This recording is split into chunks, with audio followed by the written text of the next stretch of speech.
The Mars orbiter mission was successful last week, and since then there have been so many incredible facts that have come out. It was made in $74 million, that it was cheaper per kilometer than an auto rickshaw, that it was cheaper than what Hollywood took to make a movie about going to space.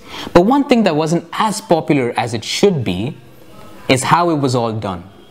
It's brilliant and you should know it. See, India has launched satellites before, but Mars is 100 times further away than the moon.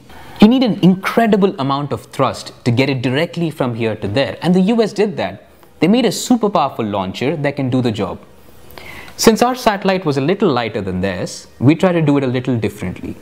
We thought instead of making a new powerful launcher, we have an old launcher that is not that powerful, but what can we use along with it that is available for cheap that can get us all the way there? We used gravity to make it happen, because nothing is cheaper than free. Wait, what? We use gravity to get away from the grip of gravity?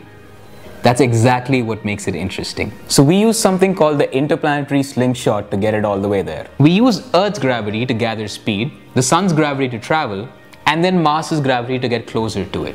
You beautiful, beautiful people at ISRO. And that's not even the most impressive part. The most impressive part is that the entire program was developed and built right here. Just to put that in perspective, America still uses Russian equipment. Japan tried to build their own and their mission failed. China used Russian equipment and they couldn't get off the launch pad. And young ISRO quietly did it all on its own. India is innovating. It's about time we stop talking about inventing the zeros and Aryabhatta and Vedas. India is innovating now, and you should know about it. As we speak, there are laboratories in India where there's heavy research going on in nuclear technology. We're trying to find a way to use thorium, which is abundantly more available than uranium, as an energy source. The number of papers we've submitted on this is twice as much as any other country. And we even have a plant that's scheduled to come up in 2016. That is huge because India has the highest reserves of thorium in the world. Our energy problems could be solved forever. India is innovating. They say Indians are only good at managerial jobs and dog work. So these two guys went to find out if that was true. They went to talk to heads of innovations of major companies like Google, Microsoft and Intel to ask them if this was true. As it turns out, these heads of innovations were Indians, not people of Indian origin, people who came through the same rote education system here. India is innovating. 750 multinational companies have set up their research and development offices in India. Research and development, the core of their innovation, not call centers, not data feeding, research and development. IBM has 70,000 Americans and 150,000 Indians. The number of usable patents India puts out is as much as any other country. Flights can land in zero visibility and fly without collision because of Indian patents. India is innovating. There is so much innovation happening and it's just the beginning. We can do so much more. We need to stop being engineering graduates and be engineers. Engineer something.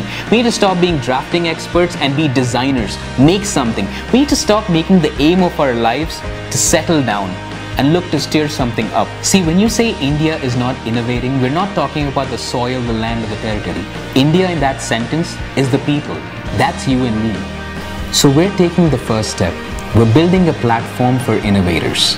We've made a page called The Makers of Things, where on a regular basis, we're looking to find and feature innovators throughout India.